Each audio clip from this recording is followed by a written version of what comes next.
O médico carioca Alexandre Kalash foi diretor do Programa de Envelhecimento e Saúde da OMS, a Organização Mundial de Saúde, em Genebra, entre 1995 e 2007. Doutor em Saúde Pública pela Universidade de Oxford, na Inglaterra, Kalash foi fundador da Unidade de Epidemiologia do Envelhecimento da Universidade de Londres e criador do primeiro mestrado em promoção da saúde da Europa. Sua mais recente iniciativa foi a criação do International Longevity Center em março deste ano, no Rio de Janeiro. Obrigada, Kalash, por estar conosco. Bom, vamos começar pelo envelhecimento, né, da humanidade, que eu li inclusive num paper seu. O século XX trouxe mais 30 anos de expectativa de vida ao ser humano, né?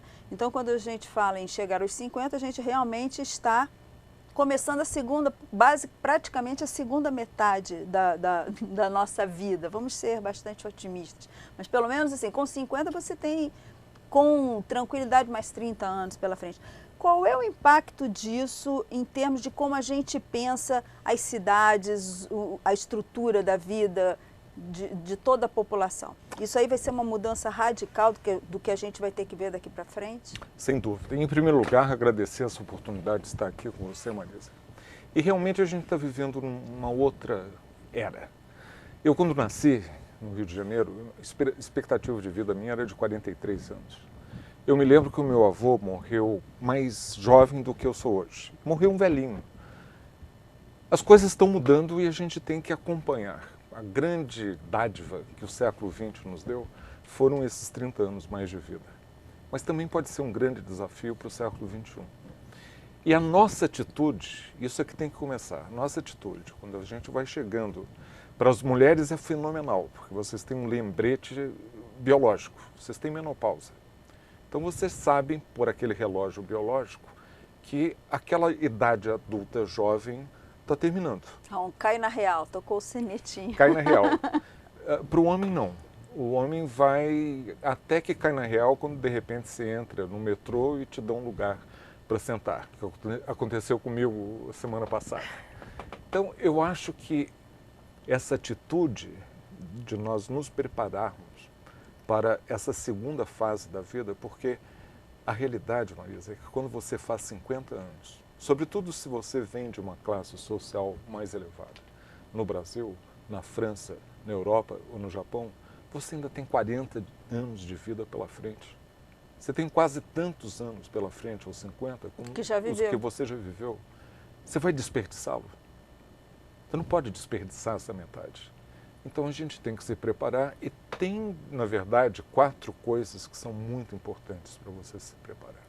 Que estariam ligadas ao desafio do século XXI de ver esse progressivo envelhecimento. E o desafio de você ter qualidade de vida por essa outra metade que vem pela frente.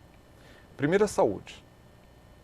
Segundo, é você ter novas capacidades, novas habilidades, novos conhecimentos para você não ficar redundante.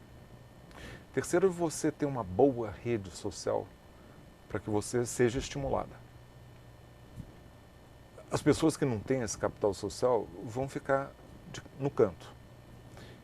E a última, que talvez seja a mais importante, por permeia as outras 3, é você ter uma atitude positiva em relação ao envelhecimento.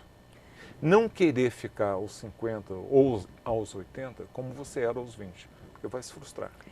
Olhar para o copo e ver que o copo está meio cheio. Perdão.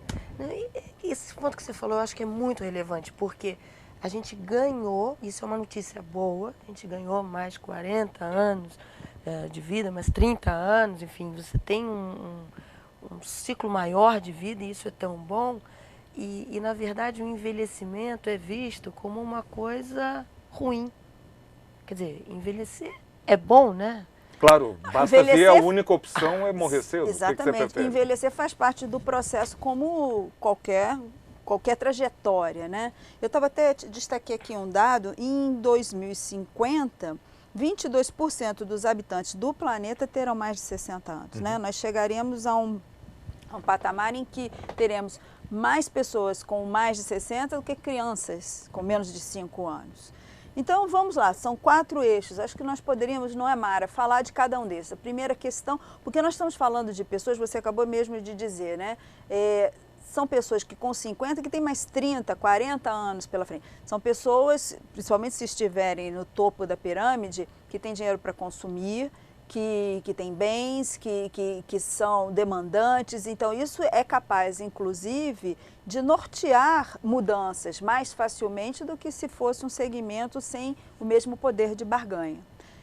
Começando pela saúde, qual é, assim, o que você diria, assim, o que é fundamental? Porque as pessoas ainda acham que elas tendem a se acostumar, de que elas podem ter uma qualidade menor de vida, que elas têm que conviver com achaques, com problemas de saúde, quando na verdade elas têm que começar a pensar nisso muito antes para justamente poder ter essa desenvoltura que é esperada delas? Eu sempre falo de uma perspectiva de curso de vida. É um curso, é um rio que passa pela vida.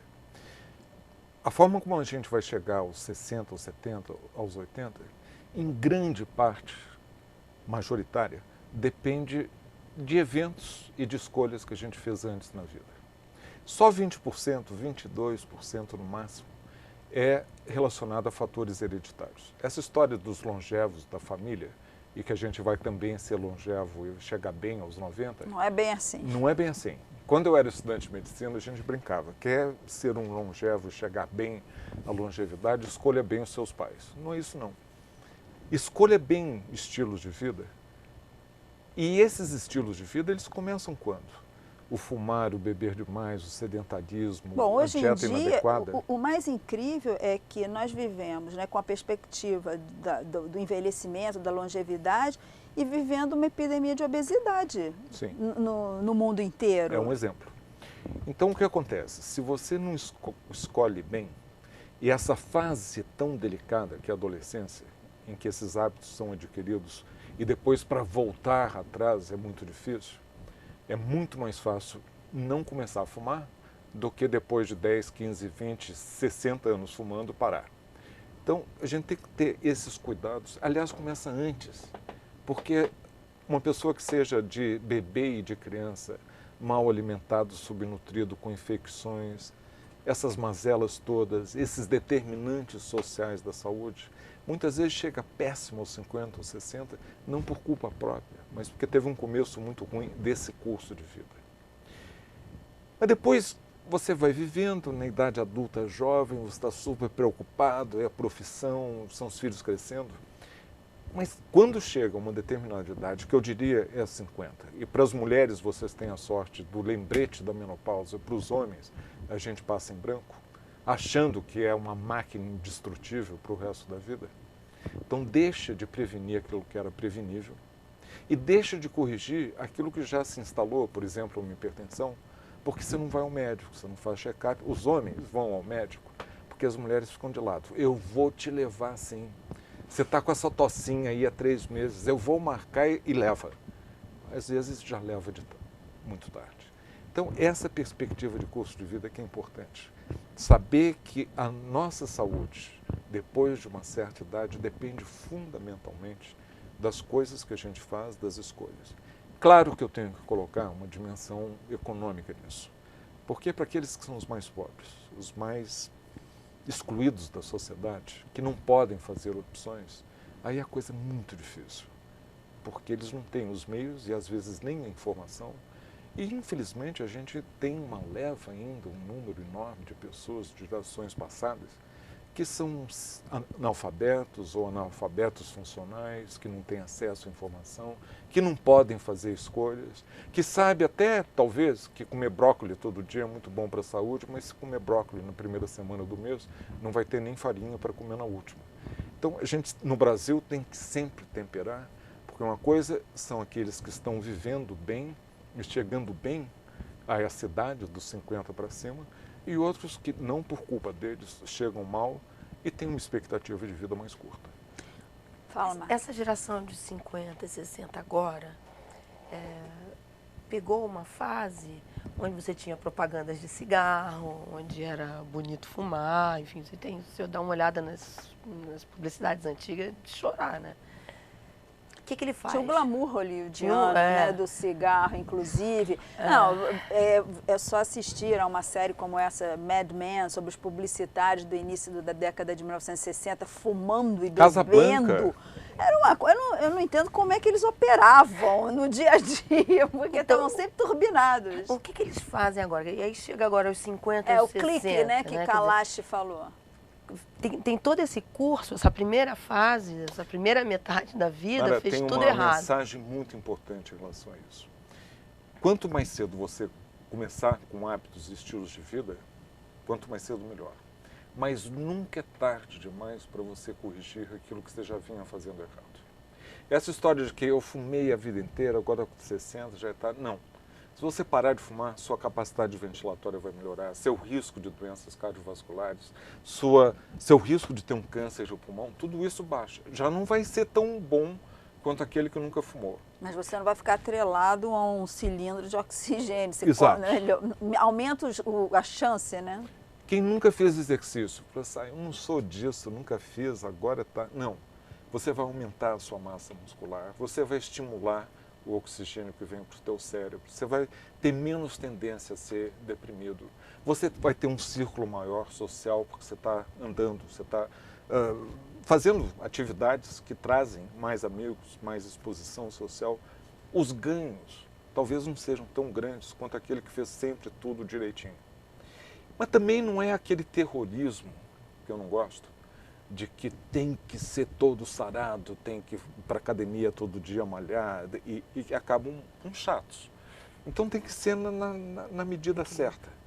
E fazer exercício não é sinônimo de ter que ir todo dia para a academia, né? Você pode buscar outros exercícios. A Organização Mundial da Saúde, o conselho, faça pelo menos meia hora de exercício, pelo menos 5 vezes por semana. Que seja não andar olhando vitrine, né? Andar num passinho mais rápido, né?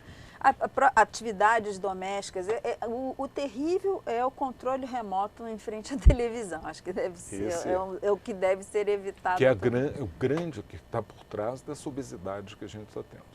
Não só porque através da televisão vai absorver hábitos alimentares inadequados, muita propaganda de coisa muito ruim, mas também porque as crianças estão ficando 5 horas a 6, em média, por dia, ou jogando computador ou assistindo televisão. E isso leva à obesidade infantil, juvenil, e depois, para corrigir isso, é muito mais difícil. Vai ficando cada vez mais difícil. Estamos conversando com Alexandre Kalash sobre o envelhecimento para o 50 mais CBN. Bom, só para fechar a questão do nosso primeiro pilar, que é a saúde, né? A hora do clique, dos 50 anos, se você foi mais ou menos relapso até então, o que é assim, tipo, agora vou carimbar meu passaporte de que eu estou querendo me preparar para a segunda metade da jornada? É um bom check-up, começar a fazer exercício, comer aqui o prato colorido, ter uma coisa de cada cor, né, diminuir destilado, coisas que você sabe que quando você é muito jovem, você bebe a noite inteira ou vai para uma balada e no dia seguinte você continua, bem, né? se recupera. E depois não, quer dizer, você sente que ainda não está pegando, que nem carro. É um pouco de tudo que você falou. Os 50 é um bom convite de você fazer um bom médico, um check-up médico. Dá uma gabaritada. É igual o carro velho. Chega com 3, 4 anos, você está na hora de ver como é que está. E se tiver que apertar uns parafusos, aperta os parafusos, bota um pouco de óleo na máquina e continua. Daí a 2, 3 anos, também esse exagero desse consumerismo que a gente tem muito no Brasil. Por exemplo, você não precisa fazer uma densitometria óssea, porque já tem 50, 55 anos, é mulher e tem risco de ter uma osteoporose. O risco aumenta e é maior para a mulher porque é uma questão hormonal. Mas o que a indústria paramédica está vendendo é a ideia de que você tem que ir todo ano. Se você não tem um problema diagnosticado aos 53, não tem que ir aos 54, 55, 56. Daí a 3 ou 4 anos você dá outro check-up para ver como é que estão os seus ossos. Tá? Então, é na medida adequada. E à medida em que você vai corrigindo aquilo, não é só a pílula médica, mágica, que o médico vai resolver. Você faz esse check-up e depois você pode fazer até um inventário para ver se os seus hábitos estão adequados. Eu estou fazendo exercício físico na medida adequada? Essa meia hora, 5 vezes por dia, de uma caminhada que estimule o seu sistema cardiovascular. Eu estou fumando? Eu estou bebendo mais do que 2 unidades, mais do que 5 vezes por semana? Será que algum amigo meu chegou para dar um conselho? Amigo, olha, você está bebendo demais. Esse é um dos sinais. Quando alguém te observa que você está bebendo demais, que é difícil vencer essa barreira, é porque 10 ou 20 ou 30 dos seus amigos já observaram e ficaram quietos. Então, é um sinal de alerta. E depois, o peso. Controlar seu peso é muito importante. Então, isso é fácil. Você mede, pega uma fita métrica e vê se a sua cintura aumentou, e enquanto aumentou, e aí realmente faz um esforço para baixar o peso. Com as 2 coisas importantes, que é a dieta e o exercício físico. E aquilo que você falou, eu acho fantástico. Bote cores no seu prato. Quanto mais diversificado, quanto mais vitamina, é sinal de que as cores estão presentes. E a dieta nossa brasileira, Marisa, é muito branca. O brasileiro gosta de arroz, farofa, farinha, cachaça e muito açúcar. É tudo branco. Então, na hora que você começa a evitar e tirar o branco e substituir por cores, você já está fazendo um grande passo para, a partir dos 50, se for começar aos 10, melhor. Mas a partir dos 50, esse esforço é necessário, porque a sua máquina já não é a mesma no sentido de recuperação. A palavra médico, palavrão, é de você conseguir que as coisas fiquem equilibradas, homeostases. E se isso não está acontecendo aos 50, você tem que fazer um esforço maior, porque para fazer com que a máquina funcione bem, o esforço necessário é maior do que quando você tinha 20 ou 30, para você, depois daquela balada lá, de dormir tarde, depois de tomar umas e outras, você acordar numa boa. Bom, primeiro eixo. Segundo eixo.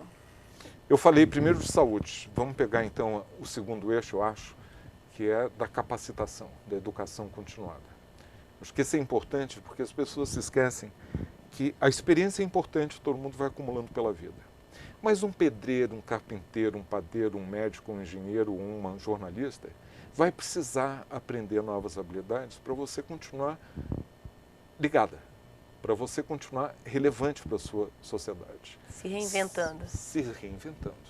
Se reinventando não só internamente, porque você está absorvendo novas ideias, mas também mostrando para a sociedade, olha, eu tenho alguma coisa aqui para dizer.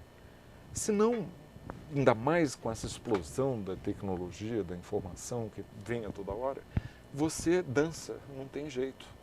Então é muito importante que a sociedade, que as políticas sociais, as políticas do país invistam nessas oportunidades, porque o próprio Brasil está mostrando nessa fase de crescimento econômico. A falta de mão de obra. Exato.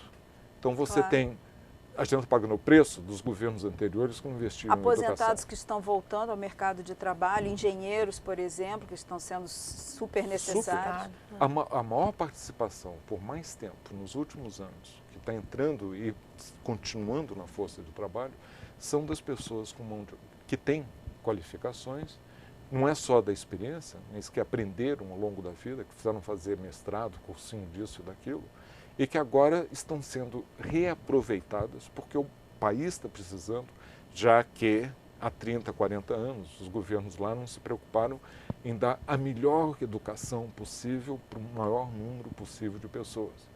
Como outros países que estão competindo conosco e que têm uma força de trabalho dos jovens mais qualificada do que nós somos. Então, é um bem precioso. O Brasil precisa dessa gente. E também a viradinha dos 50, já que nós falamos que os 50 é uma boa hora para você dizer, bom, agora eu vou fazer a minha planilha de saúde, planilha de saúde, planilha financeira, vai por aí afora. Também é um bom momento para você pensar numa segunda atividade, uma outra profissão, em alguma outra habilidade. Você pode não querer trabalhar mais 10, 12 horas por dia, mas pode dar aulas, pode fazer um trabalho voluntário. É o reinventar-se, né? É o uma reinventar-se nova carreira, que a Mara né? falou.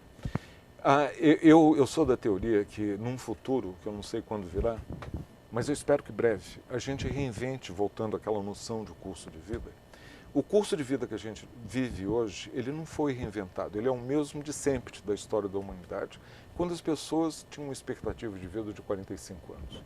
Você aprendia no primeiro terço da vida, você produzia num período mais longo e você se aposentava, mas era um período curtinho, porque depois quem chegava aos 50 ia ter muito pouco tempo de vida. Por isso que o Bismarck criou a aposentadoria e fixou 65.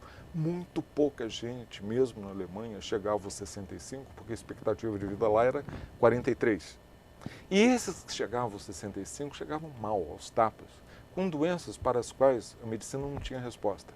Então fazia mais sentido economicamente colocá-los em casa com um dinheirinho, porque era um dinheirinho, pensões baixinhas, e eles iam ficar mais 2 ou 3 anos. Hoje, no século XXI, 130 anos depois, nós estamos, face a esse envelhecimento que está aqui para ficar, enfrentando-o com as mesmas armas, soluções do século XIX. Não faz sentido nenhum. Não, com um agravante que esse dinheirinho que era para você viver mal e porcamente por um número muito reduzido de anos, ficou no imaginário coletivo como um bônus a ser alcançado e que depois do qual você não precisa fazer mais nada. Quer dizer, as pessoas, é difícil, né? Porque foi uma conquista muito pequena, mas que se tornou determinante para o comportamento das pessoas. E talvez faz parte desse se reinventar e dizer, bom, eu fui produtivo, fiz isso e tal. Tudo bem, mesmo que caia com aposentadoria compulsória, a pessoa tem energia, tem conhecimento, tem experiência e tem capital intelectual para abrir novas frentes. Né? E se achar que não tem que fazer uma planilha interna para poder checar o que eu estou precisando fazer para mudar de atitude e dizer, esse copo está meio cheio. Isso aqui é muito importante. A gente já talvez não tenha o pique que tinha antes, aos 20, de dar uma virada para se preparar para o vestibular, etc. Mas a gente ainda tem muito pique para fazer muita coisa. Então você faz uma planilha para se reinventar. E eu estava falando do curso de vida pelo seguinte, quando no passado a gente tinha o primeiro terço para aprender, um período mais longo para produzir e uns poucos anos para se aposentar, agora com uma perspectiva de curso de vida de 90 anos, a gente tinha que reinventar esse curso de vida. Por que aprender tem que ser só na primeira parte da vida? Vamos inventar uma sociedade em que você possa ter oportunidades de tirar um ano sabático, de você fazer um curso. Não é só para o médico, engenheiro, jornalista, não é só para a elite, entre aspas, mas que todos pudessem ter essa oportunidade. Um dos problemas que o Brasil tem hoje é a queda da natalidade, porque as mulheres não têm incentivo nenhum para ter filho. Pelo contrário, nós precisamos das mulheres na força de trabalho para produzirem, mais do que nunca, porque a gente está vendo que as pessoas com qualificações têm que ser empregadas pelo maior tempo possível, então elas não vão voltar para casa facilmente para ter filho. Mas se você der esse incentivo, você trabalha um pouco, tira 1, 2 anos, inclusive para os pais, dá mais incentivo para eles participarem da criação dos filhos, isso é um incentivo para ter mais filho. Você vai começando a corrigir os problemas da sociedade, aí você tira um ano sabático. De repente, essa ideia de que só depois dos 60 que você vai ter tempo para gozar da vida, não, quem sabe eu vou tirar um ano e me reinventar, vou lá para a Nova Zelândia, ficar um ano vendo uma outra cultura, volto revigorado, e aí em vez de se aposentar aos 60, 65, no Brasil é um absurdo, tem gente que está se aposentando super cedo, você vai se aposentar aos 70, 75, e essa história de aposentadoria compulsória que, bum, você trabalha um dia até às 6 e no dia seguinte você entrou num limbo, que você não sabe o que fazer com você. Mas isso é incrível hoje, porque isso ainda existe e é exatamente isso que você está falando. Tem algumas pessoas com quem eu converso que trabalham em multinacionais e tal, e que é exatamente isso. Elas trabalham até o dia tal. No dia seguinte acordam abóboras. E no dia seguinte não tem nada. Quer dizer, e a empresa, eu participei de um seminário de uma pesquisa que a Associação de Recursos Humanos fez, e com grandes empresas, e eles não têm uma nova política de recursos humanos. Não tem, não. Não, é porque está tudo ainda escorado, muito mal escorado, por sinal, no século XX. Outras regras que norteavam tudo. Bom, estamos conversando com Alexandre Kalash sobre envelhecimento no 50 mais CBN. Então vamos ao terceiro eixo. Mas antes de passar para o terceiro, então essa capacitação do segundo é de dar as habilidades, porque se você trabalhava com uma atividade física demandante, que precisava da sua força da juventude, etc. Então você vai aprender novas atividades, sei lá, você vai participar da gestão em vez de trabalhar na produção, vai aproveitar essa atividade. E diga-se de passagem que a sociedade toda ganha com isso. Por exemplo, uma pesquisa feita na Inglaterra, num supermercado, em que eles começaram a reaproveitar e recontratar antigos funcionários que tinham a ética daquela cadeia de supermercados, tinham uma lealdade. E reempregaram. Conheciam aquela cultura, eram capazes de transmitir uma cultura organizacional. E leais.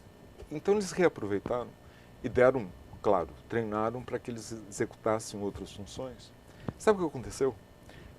Duas coisas imediatas. A produtividade dos mais jovens aumentou, porque eles tinham um exemplo que antes faltava. Eles viam a Dona Maria, que voltou para trabalhar lá dentro, com 67 anos. Cheia de gás. Feliz porque está tendo essa oportunidade, está participando, está com dor de cabeça, está com uma gripe, mas vai, trabalha.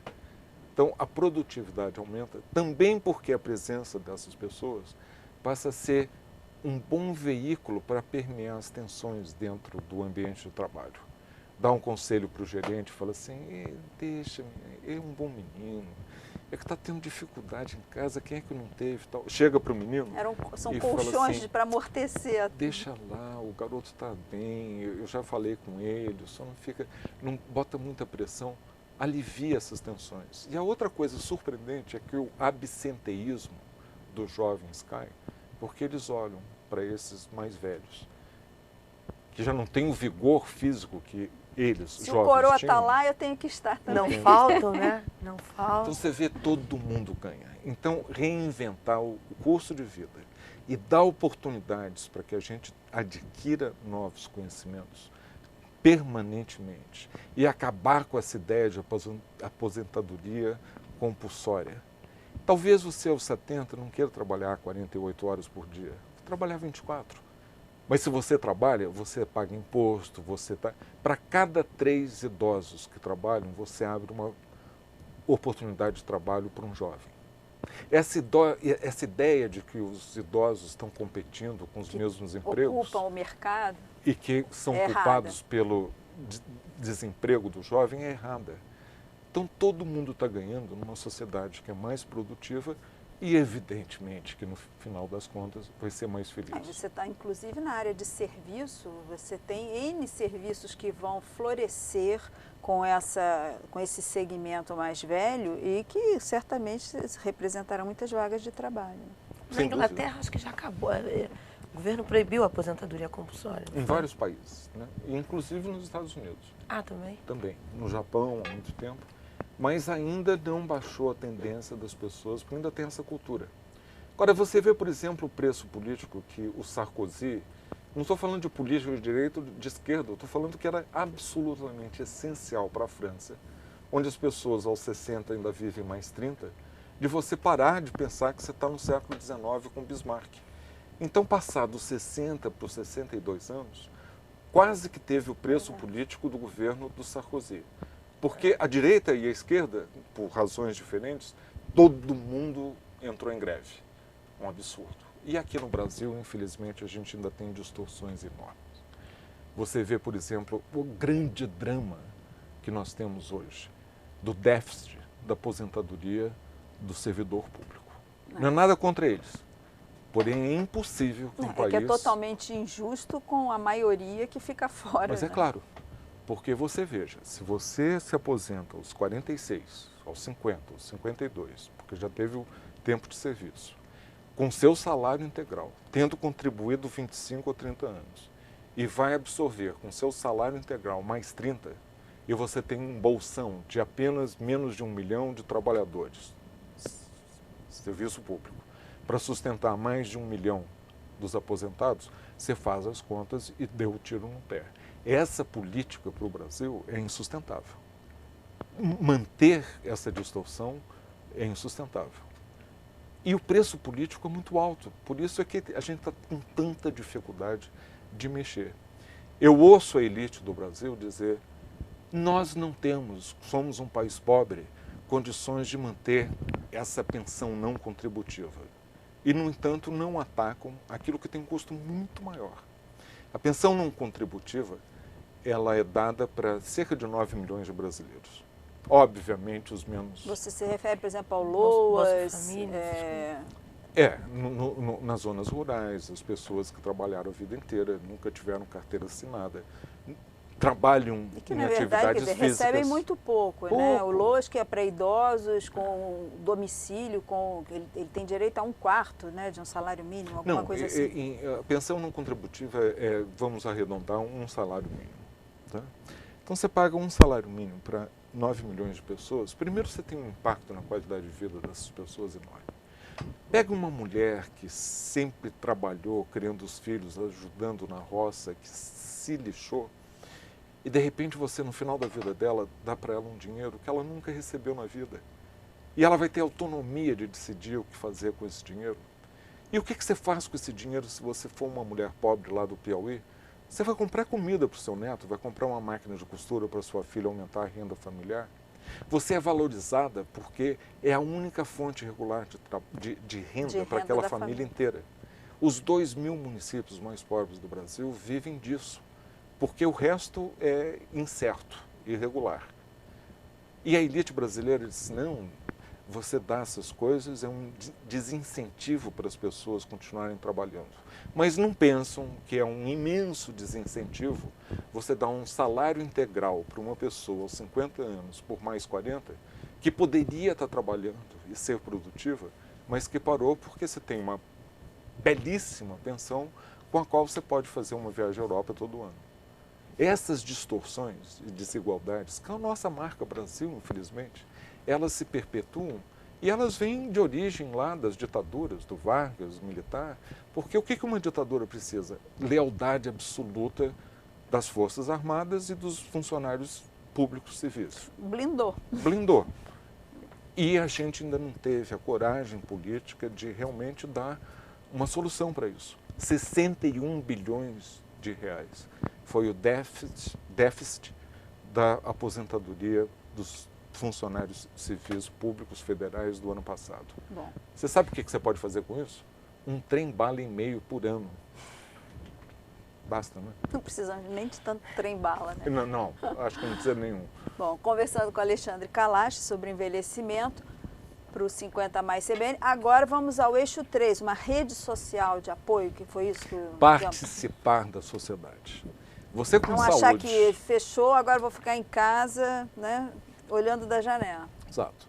Se você tiver com a sua saúde, se você tiver conhecimentos, estiver sendo renovado com oxigênio no seu cérebro, através de conhecimentos, informação, oportunidades, você agora tem que ter oportunidades que precisa de políticas públicas para você participar dessa sociedade e você ampliar o seu leque de capital social. O que é capital social? Você ter amigos, você se socializar. Você está se renovando, recebendo e está exposto a novas ideias. E combater aquela ideia de que o velho, o idoso, é para ficar em casa, de chinelo, se abanando, de pijama, lendo jornal ou fazendo mingau para o resto da família. Não dá. Mas ainda há muito paternalismo nessas iniciativas voltadas para... Não estou falando mais na faixa de 50, mas para os mais velhos, né? Uma coisa como se fosse do velhinho. Vamos cantar, vamos fazer uma coisa assim... Participar do grupo da melhor idade, que é uma... Que é uma excrescência, né? Vamos falar quando eu português, ouço claro. no aeroporto os passageiros da melhor idade, não tem nada a ver comigo. Eu não vou. Isso é importante porque, voltando porque àquela... também é uma política olhando no retrovisor, né? Do velhinho que não tem mais capacidade para nada. Eu li uma vez, nessa questão do capital social, que inclusive é importante você ter um capital social com diferentes idades. Quer dizer, você ter amigos das mais diversas idades. Sim, claro. Não ir para baile, enfim. Mas é essa coisa que o lembrete, né? A planilha, quando você chega aos 50 anos, é também uma boa hora de você pensar, eu estou investindo no meu capital social? Eu estou fazendo coisas para os outros que depois podem reverter para mim? Eu estou ampliando e mantendo amigos? Minha mãe falou uma coisa interessante quando ela fez 80 anos. Ela disse, sabe, meu filho, eu agora só vou fazer amigo novo que tenha pelo menos 10 anos menos que eu. Porque os meus amigos estão morrendo da minha idade. Isso é uma boa conta. Então, uma forma muito pragmática de você falar assim, opa, está na hora aqui de eu me garantir, porque senão eu vou chegar aos 85 sobrevivente da minha geração, que acontece. É uma coisa triste. E se você renovar, e a oportunidade de trabalho te dá isso, a oportunidade de participar. E outra coisa que a gente não tem no Brasil, e aos 50 anos é uma boa hora de começar, é uma tradição de ser voluntário. De você se oferecer. Você tem experiências, você não tem uma necessidade econômica tão premente quando estava criando filho. Vai dedicar umas horas para fazer alguma coisa legal para os outros. 1000 oportunidades num país que ainda tem tanta dificuldade. E como alimenta ajudar os outros, né? Quando você está dando, você está recebendo. E a hora que as pessoas sacarem isso, elas vão chegar aos 50, sobretudo aqueles lá de cima do topo da pirâmide, e falam assim, meu Deus, tem tanta coisa boa que eu posso fazer pelos outros.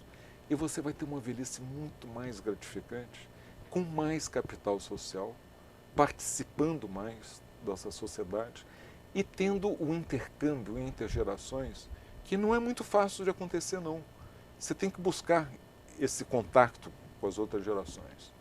Depende muito de você, não ficar esperando que o jovem vai se abrir em sorrisos para você e te convidar para a balada do sábado à noite, porque também não vai. Com certeza. Essa troca entre gerações, eu acho que é muito rica, até para você, nesse livro que eu li, ele dizia o seguinte, você aprende a ser mais flexível também, né? Porque você vai trocar com uma pessoa mais jovem, enfim. Fazer concessões. Claro, vai fazer aprender concessões, códigos novos, né, que não constavam do repertório.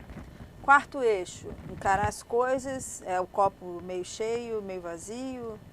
E o quarto é exatamente essa atitude, né, de você pensar, bom, eu tenho que mudar de atitude, eu tenho que parar de achar que envelhecer é ruim.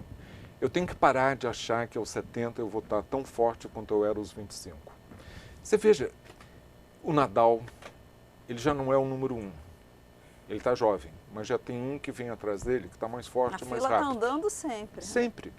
Né? E goste ou não goste, essa fila, ela anda para baixo. Desde que você se mantenha acima do limiar de incapacidade, aos 80, aos 90 ou aos 100, está tudo bem. Você não tem a velocidade que você tinha para correr em torno do quarteirão que você tinha aos 25. Mas você continua independente. Independência é uma coisa muito importante. E você tem a experiência, né? Que te mostra, inclusive, os caminhos mais rápidos para você dar a volta no... E você vai ter que também pensar em que qualidade de vida já não é você correr ou competir e dar a volta no quarteirão ou ser o campeão. Mas você continua capaz de cuidar de si próprio. O outro aspecto que é importante nesse binômio é a independência, que é muito importante, mas em outro conceito que é mais sofisticado, que é a autonomia. E a autonomia é você viver de acordo com as suas próprias regras.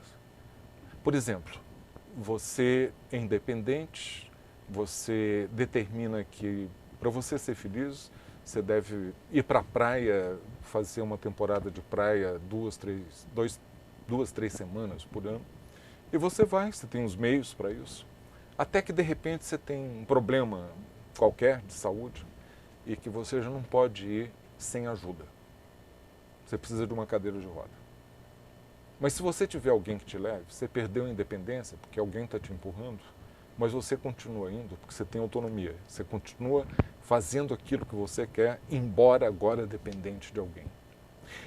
Esse binômio, esse complexo de independência e autonomia é que vai dar muita caracterização de ter qualidade de vida.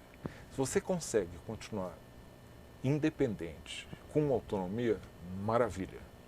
Se você perdeu, né, e lute para manter a independência, que depende daquilo tudo que a gente discutiu antes. Que é uma discussão que é para garantir isso, de você também ter um lastro financeiro para não ficar no final da sua vida sendo obrigada a abrir mão dessa autonomia, ter que morar com os filhos, quer dizer, ser mandado por eles.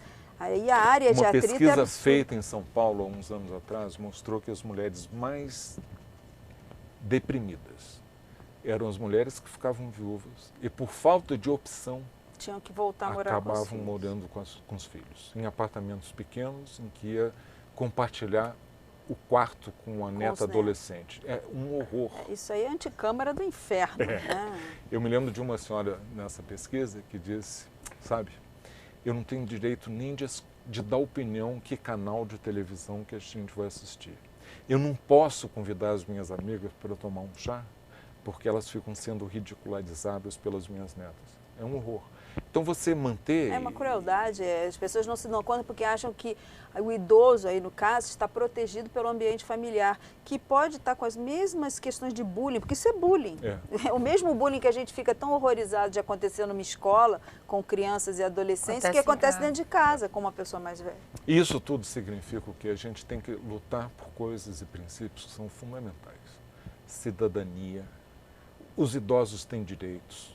Os idosos cada vez mais vão lutar por esses direitos. Nós estamos numa fase fantástica da história, porque a nossa geração, estou dizendo eu, que eu sou um baby boomer, os baby boomers, numerosos do pós-guerra, reinventaram tudo ao longo do seu curso de vida. Nós criamos a adolescência que antes não existia, você saía da infância para a idade adulta assim, pum, abruptamente. Nós, por uma questão de termos vivido, estou falando sobretudo em termos dos países da Europa, América do Norte, vivemos em paz, afluentes, tivemos tempos de inventar essa construção social que é a adolescência. E ao longo da vida a gente foi fazendo revolução sexual, Beatles, a pílula. Não, conseguiu também, uma geração que conseguiu acumular capital também mais do que as anteriores. E agora a gente está entrando nessa velhice. Agora tem que demandar, exatamente. E o que vai acontecer? A gente vai criar outra transição, que não se chama adolescência. Vamos para a guerra. Vamos aí. Não é nem guerra, Isso não. Mesmo. Ela vai se chamar da adolescência para a envelhecência. Mas a envelhecência vai durar 20, 30, 40 anos. Enquanto que a adolescência deveria só durar 4 anos. Eu sei que alguns querem ser adolescentes para sempre. E essa é a grande revolução dos próximos anos. E para aqueles que têm 50 anos, abra o olho e aproveite essa revolução e contribua para a reformulação do que é envelhecer nesse século XXI. Eu gostei desse termo, envelhecência. Estamos aqui conversando com o Alexandre Kalash sobre envelhecimento para o Rio Mais 50 mais CBN, porque eu já estou com a Rio Mais 20 na cabeça há algum tempo. Você falou de cidadania e queria aproveitar para a gente abordar a questão. As cidades também vão ter que ser reinventadas, né? Porque quando você olha com esse contingente tão maior de gente mais velha, com algumas limitações que também vão de andar e tudo mais, então a gente tem que repensar transporte, a forma, as casas, tudo, quer dizer, vai passar também por um processo político de renovação de governantes, de políticas públicas. Marisa, as grandes tendências demográficas do século XXI são, a gente está falando esse tempo todo de envelhecer, da longevidade, envelhecimento. Mas a outra é a urbanização. O Brasil já é um país altamente urbanizado, mas no mundo como um todo, não só o mundo vai envelhecer com esses 30 anos a mais e com 2 bilhões de idosos no ano 2050, somos 600 milhões hoje, vai mudar muito. Mas a outra grande tendência demográfica em paralelo é a urbanização. Então seremos mais idosos em um mundo cada vez mais urbanizado. É a sorte de quem tem hoje 20, 30, 40 anos de viver nesse tempo sem precedentes historicamente, de um mundo completamente diferente do que ele era até agora, ao longo de toda a história da humanidade. Eu acho bárbaro. Eu, se fosse jovem, eu faria exatamente aquilo que eu fiz quando eu era jovem, que foi me dedicar ao envelhecimento, minha vida profissional. E para aqueles que são jovens que estão me ouvindo, não são só para os de 50 anos, não. Abra o olho, a oportunidade é essa, envelhecimento. E aonde que esse envelhecimento vai se dar? Na cidade. Então, aquilo que acontece numa cidade tem reflexos e molda o resto do país. Aquilo que acontece num vilarejo, numa aldeia, não tem a mesma magnitude. Então, tendo políticas adequadas para o envelhecimento na cidade, você vai ter para o país como um todo. Foi isso que me animou muito, há 7 anos atrás, lançar o projeto da Organização Mundial da Saúde, que é a cidade amiga dos idosos. É tudo o que você falou e mais. A gente precisa de políticas de moradia, de transporte, de participação cívica, de empregos, de oportunidades, de comunicação, acesso à comunicação, à informação, para quem quer continuar a trabalhar e para aqueles que precisam trabalhar, oportunidades de emprego, oportunidades de retreinar, de capacitação, tudo.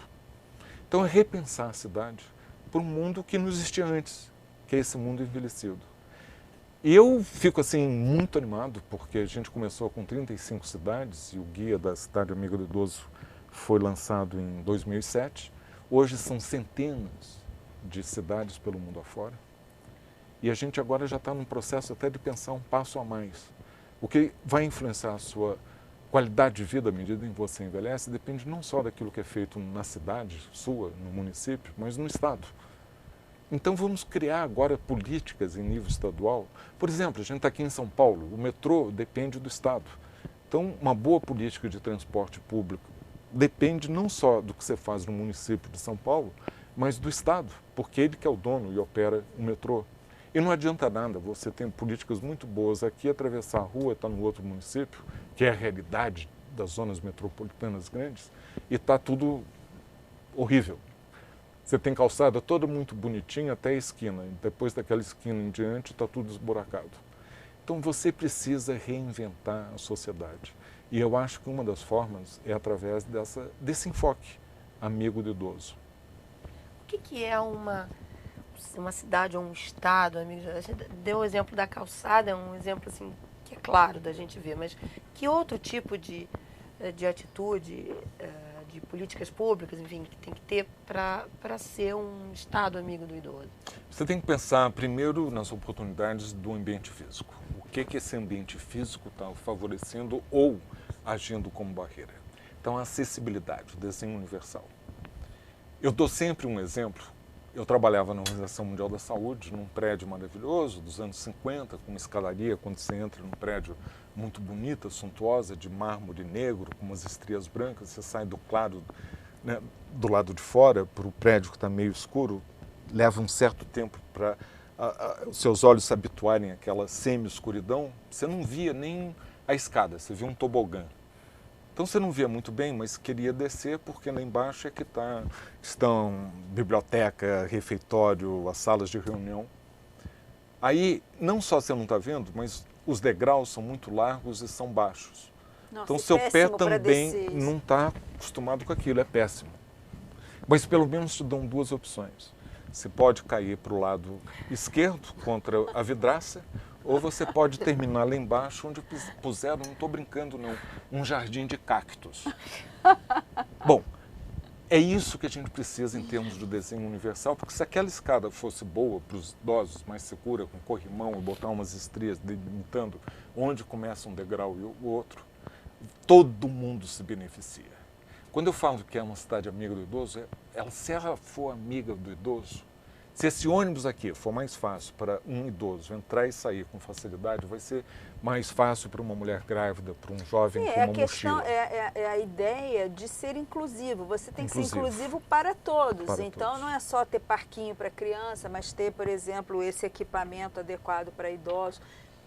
Para a gente encerrar, mas por que ainda é difícil conquistar, digamos, embaixadores para a causa dessa valorização do envelhecimento? Porque todo mundo, parece que as pessoas preferem fazer pela negação, do tipo, eu estou muito bem, não pareço a idade que tenho, em vez de dizer, olha, eu tenho 55, tenho 60, tenho 70, e é bacana e tem um monte de experiências que eu quero compartilhar. Você vê que hoje ainda, o melhor elogio que a gente pode fazer a alguém no Brasil é dizer, puxa, não parece.